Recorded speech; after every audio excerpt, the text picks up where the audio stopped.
काही लोक म्हणाले तुमचा मेळावा सुरतला करायला पाहिजे, त्यानं अमित शहाला बोलवा, ह्याला बोलवा. सुरत भारतामध्येच आहे.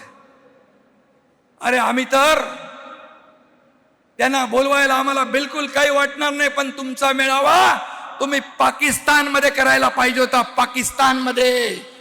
आणि आसिफ मुनीर का काय नाव आहे त्याचं, आसिफ मुनीर, त्याला प्रमुख पाहुणा बनवायला पाहिजे होता.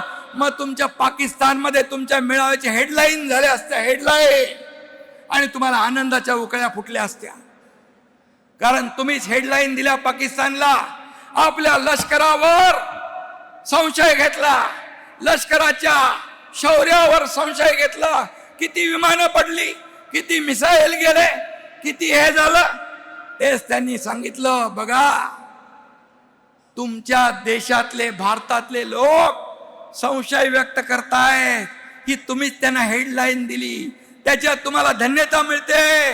आणि म्हणून राहुल गांधी पाकिस्तानी भाषा बोलू लागले, त्यांच्या बाजूला बसता तुम्ही.